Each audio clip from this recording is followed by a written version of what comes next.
Kementerian Lingkungan Hidup dan Kehutanan sempat disandra oleh puluhan warga di Rokan Hulu Riau, padahal mereka sedang menjalankan tugas negara untuk menginvestigasi kasus kebakaran lahan.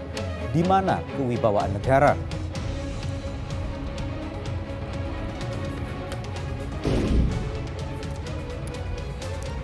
Gubernur DKI Jakarta Basuki Cahayapurnama menjadi saksi dalam sidang kasus rancangan peraturan daerah terkait reklamasi Pantai Utara Jakarta dengan terdakwa mantan Ketua Komisi D DPRD DKI Jakarta Muhammad Sanusi.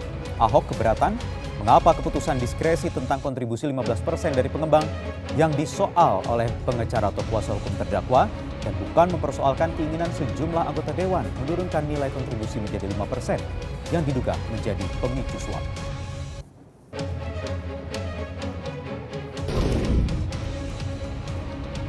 Selamat malam pemirsa, kebakaran lahan dan hutan di Indonesia tak ada habisnya menyita perhatian publik setiap tahun.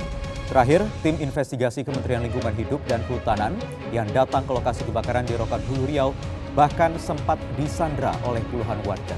Kewibawaan negara tentu tak boleh runtuh oleh peristiwa seperti ini. Apa yang sebenarnya terjadi? Kami akan mengulasnya di Prime Time News malam hari ini bersama saya, Wahyu Wulo.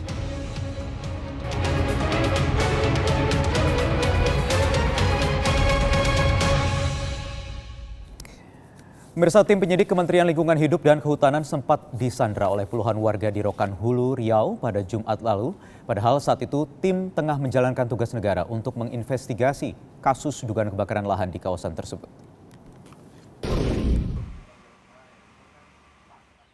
Tujuh orang staf Kementerian Lingkungan Hidup akhirnya dibebaskan setelah sempat disandra oleh lebih dari 50 warga di Rokan Hulu Riau.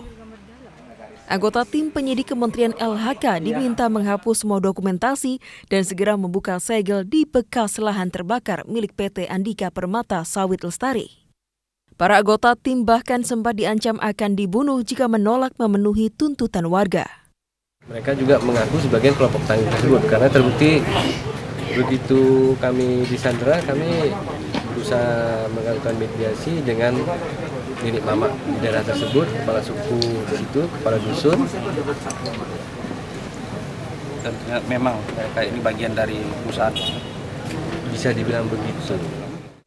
Berbeda dengan pengakuan para anggota tim Kementerian LHK, warga Bonai Darussalam, Kabupaten Rokan Hulu Riau membantah telah melakukan penyanderaan. Warga berdalih ratusan hektar lahan terbakar merupakan lahan milik warga yang bermitra dengan PT APSL. Kesepakatan warga dan PT APSL ini telah berlaku sejak tahun 2008 dengan pembagian 70% untuk perusahaan dan 30% untuk masyarakat. Inginnya pejabat yang berwenang turun agar mereka lebih mengetahui yang sebenarnya, bukan hanya sekedar menerima laporan. Apa yang kita lakukan sekarang di Bonai adalah karena hajat untuk bertahan hidup. Untuk kelangsungan hidup, lapangan pekerjaan nggak ada. Berdasarkan data BPBD, Kabupaten Rokan Hulu Riau, lebih dari 796 hektar lahan PT APSL terbakar selama Agustus 2016. Tim Kementerian LHK diturunkan ke lokasi yang dikuasai PT APSL karena diduga menjadi salah satu sumber titik api penyebab kabut asap di Riau. Namun Jumat lalu, tim Kementerian LHK justru ditahan warga setelah mengumpulkan informasi dan memasang segel di bekas area kebakaran lahan. Tim Liputan, Metro TV. Ya, kita akan bergabung dengan rekan saya Rory Asyari yang saat ini sudah berada di gedung DPR RI untuk membicarakan atau membahas kasus penyanderaan tim investigasi dari Kementerian Lingkungan Hidup dan Kehutanan yang terjadi pada hari Jumat pekan lalu di Rokan Hulu Riau. Rory, silakan. Wahyu, terima kasih. Penyanderaan 7 pegawai Kementerian Lingkungan Hidup dan Kehutanan saat berusaha menyegel lahan PT Andika Permata Sawit Lestari atau APSL yang diduga kuat sengaja dibakar disebut tindakan melawan hukum yang luar biasa. Ini disebutkan dalam konferensi pers dan juga rilis yang dikeluarkan oleh Kementerian Lingkungan Hidup dan Kehutanan. Apa sebenarnya yang terjadi di sana dan sanksi apakah nantinya akan dijatuhkan kepada perusahaan ini dan segala pihak yang terlibat dalam penyanderaan petugas dari Kementerian LHK saat menjalankan tugasnya. Kita akan berbincang dengan dua orang narasumber untuk sementara waktu. Yang pertama adalah Dirjen Penegakan Hukum Kementerian Lingkungan Hidup dan Kehutanan, Rasio Ridho. Pak Roy, selamat malam. Selamat malam, Pak. Ada juga Kepala Departemen Kampanye dan Perluasan Jaringan Walhi Nasional Kalisa Khalid. Mbak Kalisa, selamat malam. Selamat malam. Nantinya kita juga akan berbincang dengan Kabag Penum Mabes Polri, Kombes Pol Martinus Sitompul yang saat ini masih dalam perjalanan menuju ke gedung DPR. Saya akan ke Pak Roy terlebih dahulu. Dalam rilis Kemen LHK disebut, penyanderaan dilakukan oleh masyarakat yang diduga kuat dimobilisasi oleh PT APSL. Nah, apa yang membuat perusahaan ini kemudian memobilisasi massa dan juga menyandera 7 petugas Kementerian LHK? Sebelum saya menjawab ini, ada hal yang perlu kami jelaskan bahwa persoalan kebakaran hutan dan lahan ini kan persoalan yang cukup lama terjadi. Kita tahu tahun kemarin menyebabkan dampak bencana asap yang sangat meluas. Tahun sekarang pemerintah mempunyai komitmen yang tegas untuk mengatasi kebakaran hutan dan lahan. Berbagai macam langkah yang dilakukan untuk mengatasi kebakaran hutan dan lahan agar tidak berdampak secara luas pada masyarakat. Ini termasuk ke sana adalah menyegel tanah dari PT APSL yang terbakar, begitu? Ya. Jadi sebelum kami ke sana, saya ingin jelaskan lagi bahwa kita tahu pada tanggal 24 ini terjadi kebakaran di mana? Di Riau yang cukup parah, yang menyebabkan terganggunya penerbangan di Kota Dumai dan juga asap diduga sampai di Singapura dan juga adanya pengungsi di lokasi di dekat PT APSL. Kemudian Menteri menugaskan kami untuk melakukan upaya pemantauan di lokasi tersebut, ingin memastikan mengapa terjadinya kebakaran hutan lahan yang sangat parah pada saat itu. Kami ditugaskan ke lapangan, namun sebelum kami tugaskan ke lapangan, kami menugaskan tim kami ke lapangan. Tim kami menemukan ada persoalan-persoalan kebakaran hutan dan lahan yang ada di sana. Hari Senin mereka ke lapangan, kemudian kami datang ke lapangan juga pada hari Selasanya. Di sana kami menemukan ada kebakaran pada beberapa lokasi.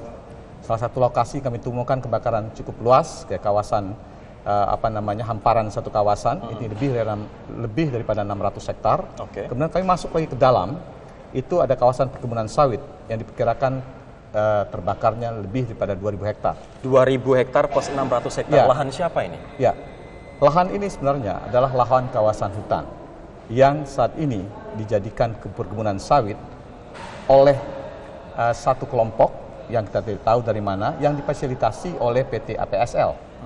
Ya, mereka melakukan kegiatan sawit di sana dan ini terbakar. Ini lahan ini berarti kalau misalnya tadi diketahui lahan negara, berarti kalau misalnya dibakar, pembakaran di atas lahan yang sebenarnya ilegal karena milik negara. Ya, jadi ini yang kami lakukan. Jadi kami melihat kebakaran hutan dan lahan yang terjadi di sini adalah berkaitan kebakaran hutan dan lahan itu sendiri, kemudian perambahan kawasan. Dan ada persoalan yang sangat menarik, yaitu persoalan penghadangan ataupun penyanderaan petugas kami yang sedang melakukan tugas negara dalam arti kata untuk melakukan penegakan hukum. Mereka disandera saat apa, Pak? Pada saat itu mereka, pada hari Jumat, karena kami tugaskan mereka untuk melakukan langkah-langkah penegakan hukum. Salah satu langkah penegakan hukum kami lakukan adalah pengumpulan bahan dan keterangan. Mereka lakukan ke lapangan, kemudian mereka melakukan penyegalan, pemasangan pelang bahwa lokasi ini sedang dalam melakukan penyelidikan. Ini di lahan PT APSL itu ya? Ya, lahan yang dikuasai oleh kelompok masyarakat yang difasilitasi oleh PT APSL. Ya. Kemudian juga kita melakukan pemasangan line. Pengumpulan data-data di lapangan dilakukan, termasuk pengambilan gambar dan sebagainya. Pada saat tim kami ingin keluar dari lokasi, karena satu-satunya jalan untuk keluar dari lokasi adalah harus melewati sungai, ya, dan menggunakan ponton yang dioperasikan oleh PT Chevron, karena ini merupakan jalan inspeksi pipa gas. Kami dihadang oleh sekelompok orang, kemudian petugas kami berhenti karena tidak bisa masuk karena pontonnya tidak bisa diakses. Kemudian terjadilah satu negosiasi. Kemudian mereka meminta kepada kita, tim kami, anggota kami adalah untuk menghapus semua dokumen-dokumen yang diambil, foto dan datanya, serta juga mencabut pelang dan juga line penyidik ini. Baik. Mereka meminta itu pada kami. Kita akan lanjutkan lagi, Pak. Nanti saya juga akan tanyakan kabarnya ke-7 pegawai Kementerian LHK tersebut juga diancam akan dibunuh dengan cara dibakar, dilempar ke sungai, dan juga mereka meminta Menteri Siti Nurbaya untuk datang ke lokasi apabila mereka ingin dibebaskan. Kita akan konfirmasi nanti saat lagi, tetaplah bersama kami.